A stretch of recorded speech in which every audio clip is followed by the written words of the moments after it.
To make mistakes, errors is always human.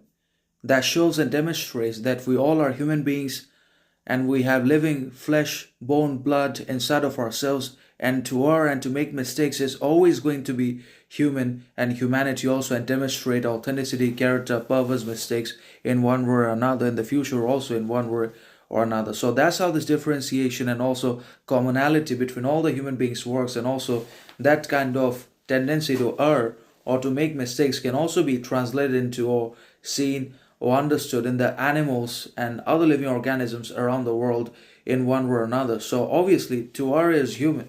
The more we make errors, the more we make mistakes, the more we're able to prove our humanity. But we should not repeat the same kinds of mistakes over and over and over again, because when we make the same, exactly similar sorts of mistakes and errors, then we rarely learn anything new, significant, great at all. We're barely able to move forward and achieve growth, progress, learning, transformation into our lives when we choose to dwell in the same mistakes and continue with arrogance and pretense, artificiality, superficiality, and obviously pride, vanity, possession, wealth into our lives. But when we make different kinds of mistakes, we get different kinds of results, and that enhances our knowledge, elevates our sense of freedom, authenticity, sovereignty, and obviously improves our whole character, mindset, action also in one way or another. So obviously that's how this differentiation and paradox of making mistakes and errors works.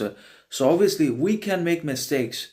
That is the proof of our humanity. We're human beings because we make mistakes. To err is human.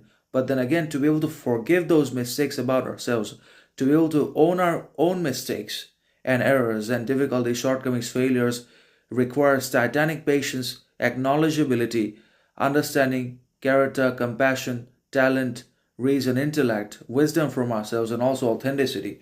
And being able to forgive one's mistakes, and also being able to forgive the others for the fact that they're also human beings. They can also have their own mistakes, faults, shortcomings, deficiencies, insecurities. Being able to forgive the others for their mistakes and shortcomings demonstrates their humanity and proves our humanity as well, and no superiority, because all are human beings, all can make mistakes. We have to own ours, they are going to own theirs, but we have to acknowledge that the evils and goods that we are capable of, they are also capable of the same, and whatever they are capable of, we are also capable of evil and wrongdoing and making mistakes and so on and so forth. It's not just that we are capable of good and they aren't, we are capable of evil and they aren't, but we all are capable of good and bad at the same time, and that is the shadow of the darkness that has to be integrated and brought to